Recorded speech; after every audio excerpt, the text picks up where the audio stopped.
da Rádio Band News FM, Alessandra Tanuri, é advogada especialista em direito digital no âmbito da proteção dos direitos da personalidade de crianças e adolescentes. Já desejando uma ótima tarde. Obrigado, bem-vinda. Muito obrigada a vocês pelo espaço de fala. É exatamente isso, né? Eu acho que eu tenho sempre começado agradecendo, porque o momento de nós podermos falar sobre o tema é exatamente esse, é interesse de todos em qualquer local que a gente está presenciando o assunto, venha a ser quais são os mecanismos que nós podemos realmente fazer valer essa proteção para as crianças. Então, muito obrigada também por essa oportunidade. Alessandra, a gente tem acompanhado o noticiário do mundo jurídico, que a gente brinca que o Boa Tarde Bahia é o ponto de encontro de política, economia e justiça, e sempre quando há fato novo, a gente busca trazer profissionais baianos que são daqui para poder repercutir.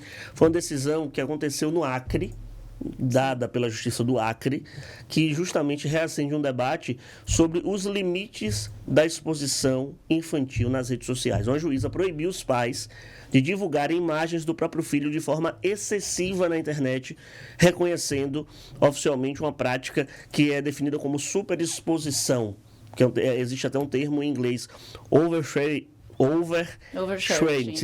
Isso. Essa decisão inédita cria, claro, uma jurisprudência, um possível embasamento para outras ações em outros estados, inclusive o nosso, porque é algo que ainda não está regulamentado, vamos colocar assim, na letra da lei expressamente. Então, nessas brechas, a justiça precisa dar essa resposta quando ela é indagada. Acredita que é um assunto que vai, como a gente costuma falar no popular, dar pano para manga nas discussões jurídicas futuras? Bom, então, na verdade, nós estávamos ansiosos por uma decisão nesse sentido. Eu vou retroceder um pouquinho só para poder explicar ao público que está nos ouvindo do que se trata, inclusive, essa denominação de sharing. É uma palavra que hoje ela é mundialmente conhecida, ela já integra vocabulários, inclusive, de outros países, e nós estamos importando e estamos nos familiarizando em vamos dizer assim, falar que este fenômeno da hiperexposição das crianças na internet, quando feita pelos pais, ela possui um nome específico que vem a ser o sharing. Por quê? Porque o sharing é uma junção de duas palavras, que é o share, que é o dividir, pelos parentes. Então, é uma forma de parentalidade compartilhada. Então, ele dá nome a um fenômeno, né? Então, assim, os pais, eles possuem uma liberdade para exporem seus filhos na internet? Sim, possuem. Também garantidos na Constituição a sua liberdade de expressão. Mas essa liberdade, ela não é absoluta. E, ao fazer de uma maneira exagerada, exacerbada e sem nenhum tipo de ponderação, você cria o oversharing, que é a hiperexposição dessa mesma prática. E quando feita dessa forma, completamente sem supervisão e muitas das vezes com intenções de monetizar a sua própria criança ao expor, né, você está criando uma série de situações que violam direitos das crianças, inclusive de imagem, de honra, de privacidade, as quais elas, enquanto sujeita de direitos, possuem, independente do seu também direito de expor como pais, né? Então, a decisão que a juíza do Acre proferiu, ela é um grande ganho, porque quando as crianças elas são colocadas na internet, elas não possuem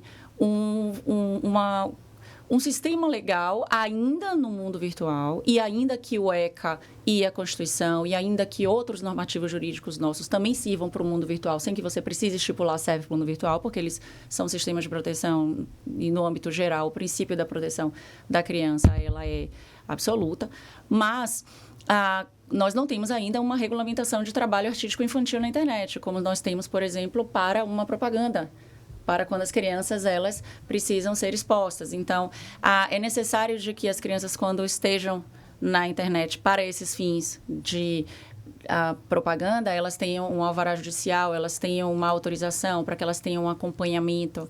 Então, acho de que, como você falou, o sharing que a juíza do Acre, ela identificou como danoso para as crianças foi num caso de pais separados, aonde a mãe era influenciadora, aonde o pai estava expondo a criança a fim de colocar, enfim, né, situações ali. A criança vira um produto, né? Isso, a serviço da rede social da mãe. Exatamente. E aí ela viu realmente de que o que acontece? Não existe muita informação por parte dos pais de que eles podem ser responsabilizados, tanto civil quanto penalmente, por essas exposições que não levam em conta também o consentimento de um menor, porque eles também são incapazes. Entretanto, nós e a grande maioria dos pais, vamos falar só dessa parte que não monetiza, a grande maioria dos pais que colocam as fotos das crianças na internet fazendo o novo álbum de fotografia sim. que nós tínhamos antigamente. Faz até um perfil do Instagram, né? Para fazer um passo a passo, Isso. etc. E tal. Por diversos motivos, né? Sim. Por compartilhar o tal do share. Você quer compartilhar os ganhos, você quer compartilhar o desenvolvimento. Minha filha mesmo já faz, já pede. Papai, vamos tirar foto? Então já é a criança já começa a se sentir participante daquele contexto, daquele processo. Naquele momento. Quando essa criança, ela começa muitas vezes a virar adolescente, por exemplo, ela pode virar e falar: papai, eu não gostei daquela foto que você colocou na internet há tempos atrás. Então, assim, tempos atrás você colocou, isso é uma das coisas, né? Então, assim, tempos atrás você colocou uma foto, hoje eu estava vendo um depoimento de uma pessoa que me procurou, e dizendo, olha, aqueles piniquinhos que a gente compra na Fisher Price, não sei o que toca a música. Gente, eu tenho vários vídeos, ela me contando, eu tenho vários vídeos do menino ali, que toda vez que ele ia fazer pipi, não sei o que, o negócio saía correndo, enfim. E aí, agora, meu filho adolescente virou e falou: mãe, na escola, existem pessoas que têm acesso aos meus vídeos, entrou no Instagram da minha mãe e viu eu naquela situação. Em tempo de bullying. Então, aí isso vira uma situação possível de bullying, de meninos que não conseguem lidar com aquela exposição, porque as crianças e os adolescentes acabam sendo, né, submetidos a essa posição vexatória, acabam, inclusive, muitas pessoas podem vir a acontecer também de pegar essa determinada situação e ameaçar de expor mais ou ameaçar de mostrar. Então, aí você entra naquela situação de intimidação sistemática. Então, retirar esse conteúdo da internet, ele, né, é exatamente hoje o que todo mundo começa a conversar, e aí pode, não pode, qual é o papel da plataforma, qual é como é que a gente pode fazer valer isso. Nós não temos o direito ao esquecimento. E mesmo que tivéssemos, e hoje estamos, sim, tendo muitas ferramentas. O STJ tem um precedente de retirada de conteúdo em 24 horas, quando provado estar sendo danoso para aquela criança exposta ou adolescente. Mas vamos conversar de uma maneira prática. Eu mando uma coisa para você, você manda para alguém, que manda para alguém, que manda para alguém, e aí eu tiro do YouTube, isso deixou de valer, isso deixou de existir? Então, Agora grega. Então, isso é o sharing. O sharing e no embasamento, ela fala exatamente sobre isso, que você pode compartilhar os momentos, né? Ninguém está aqui dizendo que não existem direitos para que você o faça. Nós vivemos no mundo da internet, nós não temos como retroceder, nós temos que arranjar meios de evoluir junto. Mas é um ambiente realmente perigoso. Ao colocar uma foto, ou um vídeo, ou uma situação, você está expondo a sua criança a uma série de situações. E olha que a gente está aqui falando só nesse âmbito mesmo de desconforto, de bullying. Fora os criminais, né? Mas uma imagem colocada na internet, mesmo que pelos pais, para quem está mal intencionado do outro lado da tela, ela vira uma imagem que pode ser utilizada pelo IA, que pode ser colocada, né, dentro de plataformas de jogos, onde aquela criança tem uma interação e acha que está tendo interação com um perfil X, mas não é. Então, essa decisão, voltando aqui para a primeira pergunta, foi muito boa, porque hoje o sharing está sendo dado luz à questão, está sendo dado luz a esse repensar. Vamos tentar expor menos. Crianças que nós costumeiramente colocamos sem blusa, ou no mar, ou chupando picolé, ou etc. e tal. Você está aumentando cada vez mais uma série de situações possíveis de acontecer e que estão acontecendo muito, né? Bom, para quem sintonizou o rádio agora, a gente está batendo um papo bem interessante, já vi que vai ser muito mais profundo do que a gente supõe, com a Alessandra Tannuri, advogada especialista em direito digital no âmbito de proteção de direitos de personalidade de crianças e adolescentes. Eu vou pegar um outro exemplo, Sim. Me perdoe se eu vou te colocar numa fria, mas há alguns meses ganhou notoriedade aí um missionário mirim, né, um adolescente de 14 anos, o nome dele é Miguel Oliveira, né, e uma decisão do Conselho Tutelar, né, da região onde ele mora, acabou que meio que proibindo, pelo menos parcialmente, que ele continuasse realizando eventos de cura, né, que eram bastante questionados, seguido, mas bastante questionados, cuja metodologia era questionada. E o Conselho Tutelar foi em cima dos pais. Se a gente criasse um paralelo, até porque ele atuava muito nas redes sociais, se a gente criasse um paralelo com esta decisão, elas têm conexão em relação à vulnerabilidade daquele jovem ali ainda de 14 anos? Total, porque o sharing que da juíza que nós estávamos começando, né, ela fala sobre a exposição de fotos e de compartilhamento de dados daquela criança vulnerável nos meios sociais. O sharing, ele ganha também uma outra denominação, que é o comercial, quando existe uma monetização que não tem necessariamente de que ser em dinheiro. A partir do momento em que você deixa ou que você induz que o seu filho continue naquela plataforma ou naquela situação, engajando e ganhando benfeitorias que são resultados dessa performance do seu filho, ou dançando ou cantando, ou abrindo inbox, ou fazendo propagandas, né, e etc., você está colocando o seu filho em uma situação, primeiro, de que pode ser encarada como exploração do trabalho infantil. Isso é o que o Ministério Público tem atuado bastante e tem feito um trabalho muito, muito, muito, muito bacana. Eu tenho acompanhado, inclusive, a minha tese de mestrado foi sobre a necessidade de regulamentar esse sharing comercial por conta dos pais se utilizarem, sim, da criança e negligenciarem futuros problemas que essa criança vai vir a ter por estar trabalhando, sim, de forma não autorizada. Trabalho infantil, vamos começar do princípio de que ele é um trabalho proibido. Sim. Né? Então, a gente começa daí e mesmo quando não proibido, quando existe uma brecha na lei para que ele possa exercer um trabalho infantil artístico, existe um arcabouço de proteção em torno disso. Então, essa criança, ela estava, de fato, fazendo algo que ela não tem noção do alcance. Influenciadores também influenciam outras crianças e o seu semelhante. Então, você estava falando da sua filha, eu também sou mãe de uma menina de 9, sou mãe de um menino de 13. E o poder do influenciador, ele é muito... Gigante. Não, é muito poderoso. Gigante. Uma criança de que tem um acesso a conteúdo, porque os perigos da internet, eles se resumem a conteúdo e contato.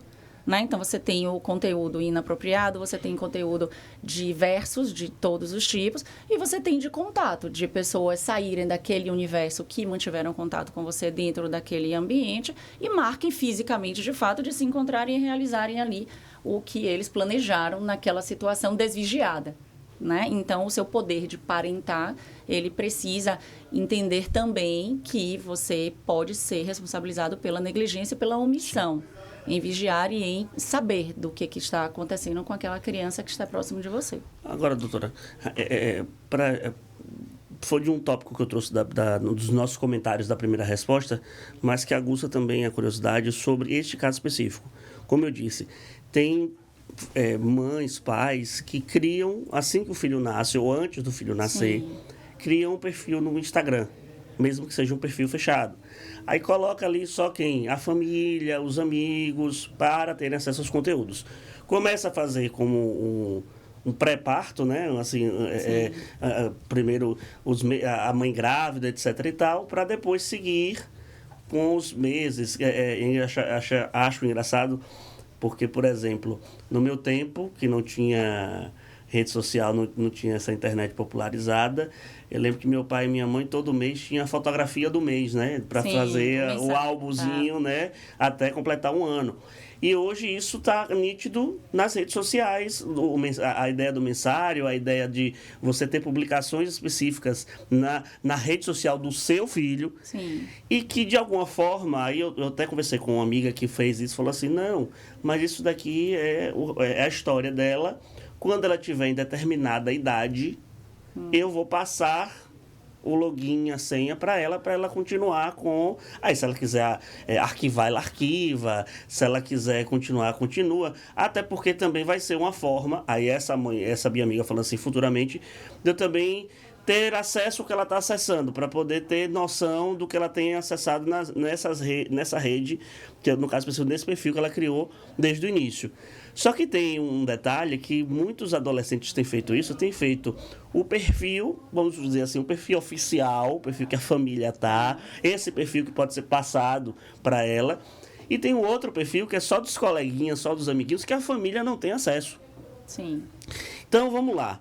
Nesse quesito do perfil que a mãe cria, pode ser impactado por essa decisão, pode ter, antes mesmo dele nascer, já ter um perfil, já com o nome da criança e já expondo esse procedimento, mesmo que seja algo só restrito à família, pode ter algo nessa situação, ou não, ou só se realmente tiver algum tipo de, vamos colocar assim, saia justa, um bullying, ou uma superexposição no sentido comercial, é que há essa proibição, essa restrição. Olha, são vários pontos, né? Então, assim, eu parto do princípio de que ao criar uma rede de segurança aonde você só expõe os seus filhos e até você própria e até o seu cotidiano para um número limitado de pessoas, você está fazendo o que hoje as pessoas deveriam tentar fazer, né? Porque nós não estamos fazendo isso. Nós estamos abrindo de todo e qualquer forma, todo e qualquer foto, sem levar em consideração que ali tem um uniforme escolar, sem levar em consideração que você está, na verdade, dando o dia a dia e todas as informações, não só de onde você mora, como o carro que você tem, como aonde a criança estuda, como a criança é acessível, em que lugar e quais horários mais vulneráveis. Perfeito. Porque você diz tudo isso, nós dizemos tudo na internet através das nossas exposições ou através das interações. Eu estou conversando com você, mas tem o menino que está aqui que eu não me preocupo. Então, eu sempre volto para que todas essas situações, de qualquer maneira, quando a gente para um pouco para pensar de que não temos o controle, e que do outro lado tem pessoas querendo saber onde que estudam, tem pessoas querendo saber qual é o horário que sai de casa, tem pessoas querendo saber que horas é aquele balé, onde é que faz aquele tênis, tem pessoas querendo saber. E quando a gente é do meio, quando nós estamos inseridos dentro dessa rede de proteção, eu sou, inclusive, membro da Comissão de Proteção de Criança e Adolescente da OAB e de outras redes de enfrentamento a esses crimes digitais, né, como desafios digitais e outras formas de novas violências e novos trabalhos infantis. Então, a gente vê que é do lado, não tem mais aquela coisa, nunca vai acontecer comigo, vai acontecer. As estatísticas mostram que, inclusive, quem abusa está muito mais próximo do que se imagina, sempre, né? E eu queria tocar num ponto interessante que você falou, que é justamente assim. Para mim, a criança, ela é um sujeito de direitos, ela tem direitos de imagem, privacidade, honra, e ela precisa de um ambiente absolutamente, vamos dizer, propício ao seu desenvolvimento e o seu desenvolvimento saudável. Então, ao criar uma imagem desde pequeno, onde você não tem nenhum poder sobre isso, que você não tem ciência sobre isso, onde você tem todos os seus passos monitorados, aí você tem uma mãe que acha que, em determinado momento, eu vou lhe dar a chave daquele arquivo que eu criei para você. Isso. Só que aquele arquivo que eu criei para você, ele ganhou uma coisa que nós falamos muito, que chama-se rastro digital. E aquela criança ou aquele adolescente pode não estar de acordo nem com o que foi feito, nem como ela se sente a respeito de hoje ela não poder retirar o que já foi visto por tantos e o que já foi usado e manipulado e divulgado para todos. Perfeito. Existem estatísticas e eu não vou dizer muito nem estatísticas, mas existem, porque a gente lê, a gente estuda, eu sou uma acadêmica, mas eu tenho um filho adolescente. Meu filho adolescente, ele não gosta, ele se sente constrangido, e não é só ele. 72% dos adolescentes se dizem constrangidos pelas postagens feitas pelos pais. Nesses 72%, você já começa a entender de que a partir dos 9 anos, elas não têm muita noção, porque existe muito pai que, inclusive, ao monetizar a criança, quando a criança faz, eu não quero mais fazer recebido, eu não quero mais isso, agora é hora de brincar, só que aquela menina virou a fonte de renda da família. Ganha-pão. E aí o pai vira e faz assim, não, mas agora você precisa, se você não fizer, eu também não vou lhe amar. Então, a criança também ainda não tem voz para o enfrentamento. E olha, né? que nós temos adolescentes, crianças que dizem ou não. Sim. E tem uma onda agora na internet também, que são os influencers portadores de necessidades especiais. Eu vejo mães que se aproveitam de As situações pessoas com deficiência, né? Que para criar meme, pra provocar etc. uma e tal, comoção, né? que essa daí pode não ter a noção de dizer o não quero, ou não quero dessa pessoa, se torna o negócio engraçado e fica ali filmando, né? Então tem esse outro lado também da história que está começando a virar uma febre nas redes sociais. O etarismo, né? As brincadeiras com mães, com avós. Isso. Que as pessoas, no começo, elas reagem de verdade. Depois de um tempo, elas começam a perceber que aquela reação abrupta gerou uma repercussão tal. E elas começam a aceitar, mas aceitam em troca do retorno financeiro. Sim. O foco é o pecuniário, né? O financeiro e tal. Mas aquilo vai ter um ônus depois, porque ela vai virar meme. E ela está preparada para aquilo. Então, eu acredito que tudo isso acaba, como o Vitor bem colocou, isso gire no mesmo entorno, né? Olha, todo o ordenamento jurídico e toda a sociedade, assim como os pais e assim como o Estado, são corresponsáveis em proteger uma criança e um adolescente, principalmente porque eles ainda estão em fase de poderem precisar de um adulto com plena capacidade de decisão, decidir por ele em questões que ele ainda não está preparado para tal. Sim. Então, o dever de parentar e enquanto pais, inclusive, é de entender que aquele consentimento daquela criança é mais do que necessário. Hoje, as legislações, a Alemanha, a França, existem já muitas regulamentações muito boas e que nós estamos em vias de ir no mesmo sentido, não vou dizer copiar, mas sim de fazer da mesma forma, porque precisamos, e eu também sou uma defensora dessa causa, de que precisamos colocar o que, para mim, é mais uma forma de protegê-los. E mais uma forma de protegê-los é pedir o consentimento dessas crianças, de que nós estamos expondo a sua imagem para fins tal e fins de entretenimento. Você se importa? Isso lhe constrange de alguma maneira? Isso lhe causa algum desconforto se seu coleguinha tiver acesso? Ou se o seu professor? Ou se no seu hall de amigos? Ou até para você próprio, você com você sozinho. Isso te incomoda? Então, dessa maneira, nós estamos partindo do princípio de que eu lhe respeito. Eu lhe respeito você tendo qualquer idade. E isso é muito forte, isso tem que estar presente na mente de pais, na mente de professores, na mente de escolas. Então, quando você pega uma criança que tem um gracejo, que gosta de se expor, possa ser que aquilo seja também só temporário. Não quer dizer que aquela menina nasceu artista, porque as crianças, elas são dotadas de... elas são destemidas, elas são entusiastas. A minha filha também dança, a minha filha também brinca, a minha filha também sabe todas as músicas. Mas, do outro lado, tem uma pessoa como eu, mas também não estou ditando que seja regra e também não estou dizendo de que toda a mãe tem que seguir o que eu faço. Mas a maior forma de você proteger é você fazer com que sua criança tenha consciência. Por que acontece isso? Um adulto, eu falo isso sempre, um adulto que fica 24 horas, que já me perguntaram assim, bem em programas de rádio, mas o pai fica 24 horas no celular e aí tá querendo que o filho faça diferente? Então, assim, qual é a questão? O pai é um bom mau exemplo, mas o pai não está sujeito aos perigos porque o pai sabe como identificar. Ou deveria saber, pelo menos. Mas normalmente, quando você... Ou deveria saber, gente. Isso. Mas, mesmo nós, adultos, que estamos aí, caindo em golpe, sendo vítimas de vozes que são manipuladas e que são distorcidas, vítimas de... A gente recebe e-mails ou recebe o WhatsApp com todas as suas informações de banco, mandando simplesmente você clicar, em 2 segundos você já acabou com tudo e você já deu todos os dados. Então, mesmo nós que sabemos que essas coisas existem, que estamos vivendo o pior momento nesse sentido, não temos uma legislação ainda que vá conseguir punir essas crianças que estão imoderadamente expostas e que estão exploradas de forma trabalhista, inclusive, nos seus direitos. Você ainda está tentando ver uma forma de chamar atenção, disque abuso, né? Tendo espaços de fala como esse, onde uma pessoa que tem uma instrução a mais vem falar, como o Ministério Público também faz palestras. Mas nós voltamos para a questão da informação.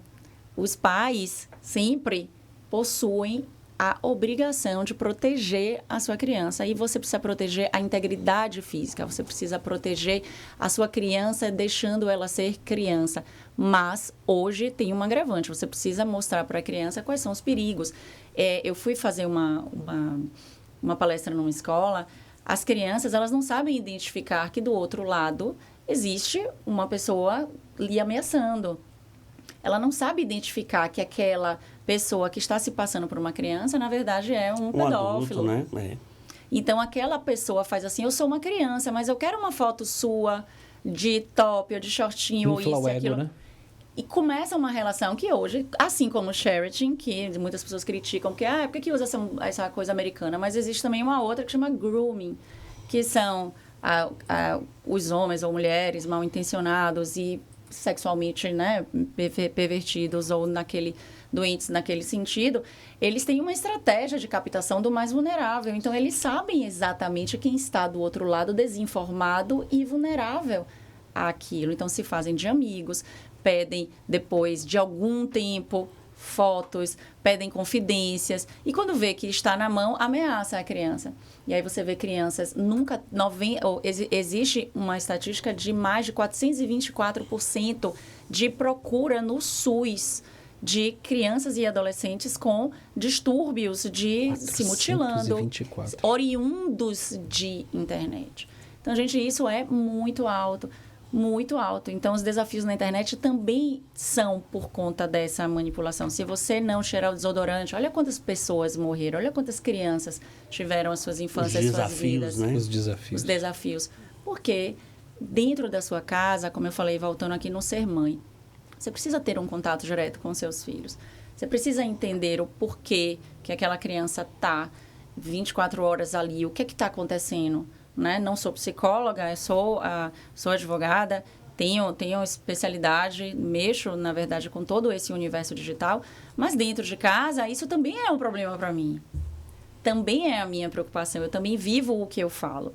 Então, nós precisamos antecipar algumas coisas, não é botar medo nas nossas crianças, não precisa ser encarado dessa maneira. Mas gerir, né, doutor? Né? Alessandra, queria te agradecer pela disponibilidade de ter vindo aqui ao nosso Boa Tarde Bahia, dizer que os microfones estão sempre abertos. A gente conversou com a Alessandra Tanuri, ela que é advogada especialista em direito digital no âmbito de proteção dos direitos e personalidade de crianças e adolescentes. Obrigado, Alessandra. Muito obrigada e novamente me faço à disposição. Por favor, e a gente precisa